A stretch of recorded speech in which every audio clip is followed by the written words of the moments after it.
세상에는 많은 교회가 존재합니다. 그리고 그런 교회는 여러 가지 이름과 각양 다른 형태를 가지고 있습니다. 그래서 사람들이 교회를 선택할 때 과연 어떤 교회가 올바른 교회인지, 그리고 자신이 다녀야 하는 교회가 제대로 된 교회인지를 알고 다닐 필요가 있는 것이지요. 교회라는 간판을 내걸고 아무나 사람들이 모여 있다고 해서 다 교회라고 말하는 것이 아닙니다. 교회는 분명히 기독교 신앙을 전제로 해야 하고 교회로서 그 목적하는 바가 나타나야만 합니다. 그것이 바로 교회가 교회로서 나타내야 될 세 가지 표식이 되는 것이죠. 먼저는 교회에서는 신실하게 하나님의 말씀이 바르게 전파되어야 합니다. 하나님의 말씀은 모든 예배를 통하여서 증거되는 그 설교와 그리고 말씀의 가르침을 통하여 복음으로 듣게 됩니다. 다음으로는 말씀에 따른 성례가 시행되어야 합니다. 성례는 말씀의 시청각적인 효과를 나타내며 교회에서 이루어지는 세례와 성찬 이 두 가지가 있습니다. 마지막으로 믿음으로 살아가는 삶의 모습을 권징으로 나타내는 것이 있습니다. 권징은 교회가 하나님의 말씀에 따른 순결한 복음의 내용을 지키고 교회의 지체된 삶을 살아가게 하는 것에 있다라는 것이죠. 물론 교회는 성도의 교제가 있어야 되고 하나님께 향한 헌신과 또 기도와 봉사가 있어야 합니다.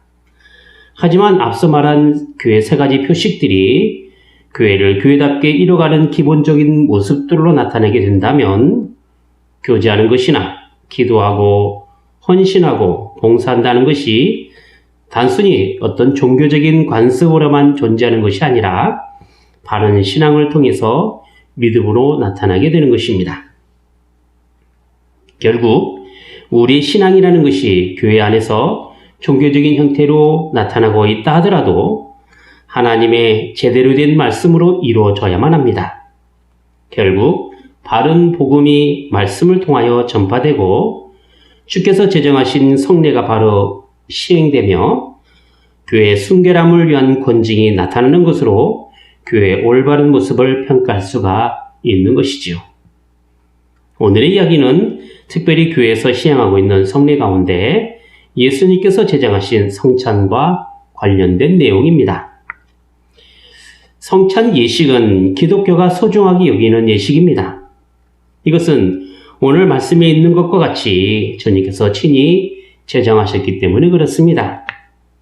그래서 로마 가톨릭으로부터 종교개혁을 할 당시에도 다른 것은 개혁의 대상으로 삼았지만 성찬 예식만큼은 유지가 되었던 것은 예배 때 이루어질 성찬 예식의 소중함 때문에 그렇습니다. 어떤 교회에서는 성찬식 때 술을 마신다는 이유로 성찬 예식을 하지 않기도 하고 또 성찬식 자체에 큰 의미를 두지 않는 경우가 있습니다. 하지만 머리 대신 주님과 몸된 교회가 하나됨을 확인하며 성도 간의 신령한 교제를 나누는 거룩한 시간을 성찬 예식을 통하여 가지는 것으로 볼 때 성찬 예식은 교회에 속한 성도가 함께 모여서 행하는 중요한 예식이 되어야 합니다. 더구나 성찬 예식은 주님께서 제정하신 것으로서 주님의 죽으심을 기념하는 것뿐만 아니라 주님과 맺은 언약에 따라 주님의 몸과 피를 대하는 신령한 예식이기 때문에 교회에서는 없어서는 안 될 아주 소중한 예식이 되는 것이죠. 자, 이제 본문을 통해서 성찬 예식과 관련되어서 고린도 교회가 가졌던 생각과 또 사도 바울의 권면을 함께 알아보도록 하겠습니다. 우선 첫 번째로 성찬을 행하기에 앞서 교회가 가졌던 잘못된 음식 문화와 관련된 이야기입니다. 20절과 21절 말씀입니다. 그런즉 너희가 함께 모여서 주의 만찬을 먹을 수 없으니 이는 먹을 때 각각 자기의 만찬을 먼저 갖다 먹으므로 어떤 이는 시장하고 어떤 이는 취함이라. 하나님을 믿는 사람들은 함께 모여서 성도의 교제를 나눠야 되고 그 나눔에 있어서 함께 먹고 마시는 식사 교제가 참으로 중요합니다. 이것은 하나님께 향한 예배의 시간뿐만 아니라 성도의 신앙을 함께 나눌 수 있는 소중한 시간이 되기 때문에 그렇죠. 우리는 식사 교제를 통하여 서로의 삶과 믿음을 확인하고 친분 관계를 유지하며 하나의 공동체요, 한 식구임을 경험할 수가 있습니다. 우리가 교회에 속하 있다고 하면서 함께 식탁의 자리에서 나눌 수 없다면 서로를 확인하며 함께 공동체 의식을 가질 수 있는 기회가 점점 사라지게 될 것입니다. 고린도 교회가 서로가 하나됨을 확인하고 서로를 알아가는 삶의 교제를 나누게 된 것도 식사 교제를 통해서 가능한 일이었습니다. 그도 그럴 것이 여러 곳에 흩어져 있는 성도가 주일에 모여서 예배하며 또 한자리에서 식사 교제를 이뤄간다는 것은 그들에게 있어서 매우 뜻깊고 중요한 시간이 되었기 때문에 그렇습니다. 하지만 고린도 교회가 각각의 처소를 통하여 교회가 여러 군데 분포되어 있는 까닭에 여러 지역에 있는 교회가 한 마음으로 모이지 아니하고 사람의 자랑에 따라 바울파니, 아볼로파니, 게바파니 하면서 편이 나눠지게 되었단 말이죠. 더구나 그들이 가지고 있었던 자랑은 세상의 지혜에 따라 나온 자랑이었기 때문에 교회 안에 세상의 지혜와 부유와 명예로 차별화가 나타나게 된 것입니다. 그리고 이러한 차별화는 세상을 기준으로 하는 자기 만족으로 형성이 된 것입니다. 이것이 오늘 본문에 기록된 대로 음식을 먹고 교제하는 문제에서 더 두드러지게 나타나게 된 것입니다. 끼리끼리의 문화는 고린도 교회의 음식 문화에서도 그 한계가 드러났습니다. 생활 환경과 또 지위에 따라 친한 사람들끼리 모여서 음식을 먹었던 것이죠. 부자들은 값비싼 음식들과 술을 준비하여 배불리 먹고 취하기까지 했습니다. 반면 가난한 성도들은 풍족하게 먹을 음식이 준비되지 않아 배고파했습니다. 분명 교회가 세워질 초기에는 부자든 가난한 사람이든 마음을 같이하여 기쁨과 순전한 마음으로 음식을 서로 나누어 먹었을 터인데 교회 안에 분파가 생기게 될 때는 이렇게 먹는 문제에서조차도 분열을 일으키며 하나로 통일되어 나가야 할 공동체에 해악을 끼치는 행위를 하게 되었던 것입니다. 더구나 이렇게 교회 안에서 취하고 있는 잘못된 식사 교제는 성도의 식사 교제 이후에 있을 주님의 영광스러운 성찬에 함께 참여할 수 없는 지경에 이르렀게 되었다라는 것입니다. 자신의 부를 자랑하며 먹을 것을 자랑하며 끼리끼리 배불리 먹고 취한 상태에서는 도무지 주님의 영광을 드러낼 만한 성찬에 임할 수가 없게 된 것입니다. 사도 바울은 이렇게 주의 성만찬에 함께할 수 없는 사람들을 향하여 교회 안에서 도무지 칭찬할 수 없고 부끄럽게 하는 행동이야말로 교회를 업신여기는 모습이 됨을 강하게 책망하고 있는 것입니다. 그런 점에서 볼 때 교회의 모임에는 개인적 자유보다 공동체의 유익을 먼저 생각해야 합니다. 개인적으로야 얼마든지 마음껏 배불리 먹고 마실 수 있지만 자신의 자유가 교회를 통하여 나타나고 있는 그 교제에 해악을 끼치고 서로에게 상처를 주고 성도들을 부끄럽게 만드는 것은 성도의 바른 교제가 될 수가 없는 것이죠. 그리고 이렇게 식사를 통한 바른 교제가 이루어지지 않는 상태는 온전한 교회 연합을 이루며 주님의 살과 피를 나누는 그 성찬을 행한다는 것 자체가 성찬을 우롱하는 처사가 되는 것입니다. 그리스도의 몸된 교회를 세워가는데 하나됨을 구하지 않고 오히려 끼리끼리의 식사 문화를 형성한 사람들을 향한 책망은 결코 성찬에 임할 자세가 되지 못함을 지적하고 있는 것입니다. 그래서 사도 바울은 그들의 책망하는 그들을 책망하는 이유에 대하여 주님으로부터 받은 것을 전하고 있는데 그것은 바로 주님께서 교회 허락하시고 제정하신 성찬이란 것입니다. 그런 점에서 우리가 두 번째로 생각해 볼 것은 사도 바울이 주님으로부터 받아 전하여 준 바 성찬에 대한 계시의 말씀입니다. 오늘 본문 23절부터 26절까지 말씀의 그 내용이 나와 있습니다. 우리가 성찬식을 거행할 때마다 언급되는 말씀이기도 하는데 중요한 내용이라 한 번 더 읽어보도록 하겠습니다. 내가 너희에게 전한 것은 주께 받은 것이니 곧 주 예수께서 잡히시던 밤에 떡을 가지사 축사하시고 떼어 가라사대 이것은 너희를 위하는 내 몸이니 이것을 행하여 나를 기념하라 하시고 식후에 또한 이와 같이 잔을 가지시고 가라사대 이 잔은 내 피로 세운 새 언약이니 이것을 행하여 마실 때마다 나를 기념하라 하셨으니 너희가 이 떡을 먹으며 이 잔을 마실 때마다 주의 죽으심을 오실 때까지 전하는 것이니라 했습니다. 자, 사도 바울이 지금 고린도 교회에 전하고 있는 성찬의 내용이 무엇이었습니까? 그것은 주님께서 가룟 유다에 의하여 배신당하시는 그날 밤에 떡을 가지시고 하나님께 감사의 기도를 드린 다음에 떡을 떼시고 제자들을 위하여 주는 당신의 몸이라 말씀하시면서 이것을 기념하라 하셨다는 것입니다. 당신의 몸으로 십자가를 통한 희생과 그 죽으심이 사람들에게 생명의 양식이 되셨음을 밝히신 것입니다.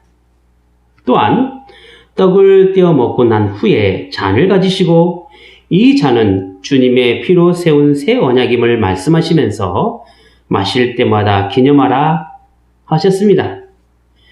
예수님의 그 피 흘리심이 하나님께서 인간들과 맺은 구원의 언약을 성취하는 것이었기 때문에 하나님의 언약 가운데 있는 사람들에게 향한 약속의 성취자로서 흘리신 주님의 피가 됨을 기념하라는 것입니다. 그러므로 성찬에 등장하는 떡은 주님의 몸이요 포도주는 주님의 피로서 주님의 죽으심을 기념하는 상징이 됨과 동시에 실제로 성찬이 임할 때에는 거룩한 예식으로서의 주님의 몸과 피를 대하는 의미 또한 가질 필요성도 있다 할 것입니다. 물론 이 말이 우리가 행하고 있는 성찬 예식이 천주교에서처럼 성찬을 행할 때마다 떡이 주님의 몸으로 변하고 포도주가 주님의 피로 변하는 이른바 화제설을 이야기하는 것은 분명 아닙니다. 그렇다고 마냥 기념만 하는 상징적인 의미만 있는 것도 분명 아닙니다. 우리는 성찬을 통하여 말씀이 육신이 되어셔서 오신 예수 그리스도를 떡과 포도주로 대하는 것입니다. 떡으로서 주님의 몸을 대하고 포도주로 주님의 피를 대하는 것이죠. 예수님께서는 요한복음 6장 53절부터 56절까지 해서 친히 당신의 살과 피에 대하여 생명의 양식과 음료로 말씀하셨습니다. 제가 읽어보도록 하겠습니다. 예수께서 이르시되 내가 진실로 진실로 너희에게 이르노니 인자의 살을 먹지 아니하고 인자의 피를 마시지 아니하면 너희 속에 생명이 없느니라. 내 살을 먹고 내 피를 마시는 자는 영생을 가졌고 마지막 날에 내가 그를 다시 살리리니 내 살은 참된 양식이요 내 피는 참된 음료로다. 내 살을 먹고 내 피를 마시는 자는 내 안에 거하고 나도 그 안에 거하나니 라고 했습니다. 우리는 우리의 영혼에 필요한 양식으로 오신 주님의 몸과 피를 대하는 그 거룩한 예식으로서 성찬에 임하게 되는 것입니다. 영생을 확인하며 주님이 내 안에, 내가 주님 안에 거하는 그 신령한 은혜의 사실을 주님의 살과 피를 대하는 거룩한 예식으로서 나타내는 것이지요. 이렇게 사도 바울은 성찬에 대하여 친히 예수님께서 제정하셨다라는 사실과 더불어 주님의 죽으심을 기념해야 할 예식이라는 분명한 사실을 오늘 본문을 통해서 언급하고 있는 것입니다. 그리고 이 예식은 주님 오시는 그날까지 전해야 할 내용이 된다는 사실 또한 다시 한번 확인시켜주고 있는 것입니다. 그러니까 주의 만찬이라고 하는 그 성찬이 갑작스럽게 오늘 본문을 통해서 고린도 교회에 이야기하고 있는 것이 아니라 이전부터 복음으로 전해준 내용이 된다는 것입니다. 그러므로 고린도 교회에 속한 성도들은 함께 식사교제를 나누며 그리고 그 이후에 있을 주의 만찬에 대한 분명한 성격과 또 왜 성찬을 해야 하는지에 대한 이유를 잘 알고 있다는 말이 되는 것이지요.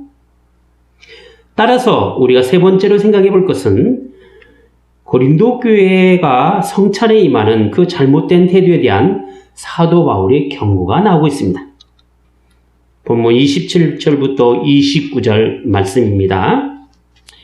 그러므로 누구든지 주의 떡이나 잔을 합당치 않게 먹고 마시는 자는 주의 몸과 피를 범하는 죄가 있느니라. 사람이 자기를 살피고 그 후에야 이 떡을 먹고 이 잔을 마실지니 주의 몸을 분변치 못하고 먹고 마시는 자는 자기의 죄를 먹고 마시는 것이니라 했습니다. 거룩한 성찬 예식은 해도 되고 안 해도 되는 일종의 행사가 아닙니다. 주님 오실 때까지 주님의 죽으심을 기념하면서 신령한 양식으로 오신 예수님을 거룩한 예식으로서 대해야만 합니다. 그런데 이런 예식에 하나님의 교회를 업신여기고 부끄러운 행동을 하는 사람들이 참여하게 된다면 주의 몸과 피를 범하는 죄가 있게 된다는 것이죠. 더 나아가 주님의 몸을 분변치 못하고 먹고 마시는 사람은 자신의 죄를 먹고 마시는 결과를 가져오게 된다라고 경고하고 있는 것입니다. 그렇기 때문에 교회에 속하여 하늘에 오는 신령한 양식이 되어주신 예수 그리스도를 믿는 그 믿음 안에서 성찬에 임하는 사람이라고 한다면 반드시 자기를 살피고 난 후에야 비로소 떡을 먹고 포도주를 마실 수가 있는 것입니다. 성찬 예식에 등장하는 떡과 포도주는 일반적으로 배불리 먹고 취해야 될 그 음식이 아니라는 것입니다. 주님의 몸을 대하는 거룩한 예식으로서 신령한 양식의 의미를 그 안에 담고 있는 것입니다. 따라서 고린도 교회에서 부끄럽게 행동한 어떤 사람처럼 배불리 먹는 용도나 혹은 술 취하는 용도로 여기거나 또 하나된 교회를 업신여기며 거룩한 성찬의 실질을 경험하지 못하고 믿음으로 반응하지 못하는 사람이라고 한다면 도무지 성찬에 임해서는 안 되는 것입니다. 왜냐하면 그렇게 하면 자신의 죄를 먹고 마시는 결과를 갖기 때문에 그렇습니다. 여기 자신을 살핀다라는 말에는 성찬에 임하는 믿음의 상태를 이야기하기도 하지만 성찬의 분명한 의미를 알고 있어야 할 것 또한 포함하고 있습니다. 그래서 오늘날 교회에서 성찬식을 할 때 믿음으로 고백한 세례 교인에게 그 성찬의 자격을 주는 것입니다. 교회 안에는 여러 사람들이 존재하고 있는 까닭에 믿음이 약한 사람도 있고 병든 사람도 있고 믿음 안에 있지 않고 여전히 신앙으로 반응하지 못한 사람들도 분명히 있습니다. 특히 성찬을 대하는 사람들에게 있어서 거룩한 교회에 대한 바른 인식 없이 이렇게 자기 마음대로 배불리 먹고 취하는 사람들로 인하여 거룩한 성찬이 자신의 죄를 먹고 마시는 잘못을 범하게 되었던 것이지요. 교회에서 이루어지는 성찬 예식은 믿음으로 반응하는 사람들을 통하여 떡과 포도주로서 신령한 음식이 되신 주님을 대하는 것에 있습니다. 여기에는 분별 없이 아무렇게나 취하는 것도 아니고 많고 적음으로 인한 배불림이나 혹은 배고픔이 아니라 믿음으로 사는 사람들에게 차별 없이 나타나는 예식이 되어야 합니다. 배불리 먹을 수 있는 자유는 각자 집에서 하는 것이지 교회에서는 서로를 살피고 돌아봐 자신의 유익을 구하는 것이 아니라 남의 유익을 구해야 하는 것입니다. 이렇게 서로에게 향한 식사교제가 신령한 은혜를 구하는 주의 만찬으로 나타나게 된다라는 것이죠. 우리는 교회 구성원을 향하여 서로가 형제 자매라고 부릅니다. 이렇게 하는 것은 한 분 하나님 아버지 스라의 자녀임을 고백하는 것이 있지요. 그리고 또한 믿음의 식구라고 또한 표현하고 있는 것은 우리가 믿음 안에서 함께 먹고 마시는 사람임을 밝히고 있는 것입니다. 식구라는 말, 그 말 그대로 먹는 입입니다. 교회는 더불어 먹을 수 있는 식구로 존재해야 합니다. 그래서 대부분의 교회는 주일 예배 후 식사 교제를 나누게 되는 것입니다. 적으면 적은 대로, 많으면 많은 대로 함께 모여서 나누는 식사가 교회 안에 필요하다. 그런 이야기인 것이죠. 교회 안에서 하는 식사는 단순히 먹고 마시는 행위만이 아닙니다. 천국 잔치를 예표하는 그 기능으로서의 의미가 있습니다. 비록 지금 훌륭하지 못해도, 화려하지 못해도 세상 심판 이후에 있을 하나님 나라의 잔치 자리를 소망하며 이 땅에서 식사 교제를 통하여 그 잔치 자리를 누리는 것이죠. 더 나아가 이런 나눔의 자리가 신령한 음식으로 오신 예수 그리스도를 믿음으로 대하며 영의 양식을 실제로 먹고 마시는 성찬 예식으로서 교회가 믿음 안에서 하나가 됨을 경험하는 것에 있는 것이죠. 물론 성례 자체, 즉 성찬 자체가 다분히 의식적인 행위로 나타나기 때문에 때로는 어떤 감동이나 성례에 대한 진정성도 없이 시행되는 그 위험성 분명히 있습니다. 그리고 지금 유행하고 있는 코로나로 인한 위생 차원에서 잠시 하지 않는 경우도 발생할 수 있습니다. 하지만 그렇다고 해서 성례 자체에 대한 무용론이나 안 해도 된다는 식의 논리로 접근하면 안 됩니다. 이는 주님께서 제정하신 신령한 예식이 되기 때문이고 주님 오실 그날까지 행해야 될 주님의 명령이기 때문에 그렇습니다. 기도하겠습니다. 걸어가신 하나님 아버지, 하나님께서 함께 계시는 그 사랑의 나눔에는 서로를 향한 식사 교제가 있어왔고 이것이 저희가 믿음의 식구요 형제 자매로서 존재한다는 그 사실을 경험하는 것에 있사옵나이다. 하나님 나라를 향한 저희의 소망이 천국 잔치를 기대하는 성도의 식사 교제를 통하여 기쁨으로 누릴 수 있는 복이 저희 안에 있게 하여 주시옵소서. 더 나아가 성찬을 하면서 떡과 잔으로 대할 때마다 하늘의 신령한 음식으로 오신 예수 그리스도를 영의 양식으로 받아 믿음으로 반응하며 신령한 삶으로 한 걸음 더 나가는 저희가 되게 하여 주시옵소서. 행여 자기를 살피지 못하여 자신의 죄를 먹고 마시는 그 어리석은 사람이 되지 않게 하시며 교회로서 나타날 삶의 유익이 자신이 아닌 남에게 향하게 하여 주시옵소서. 주 예수 그리스도 이름으로 기도하옵나이다. 아멘.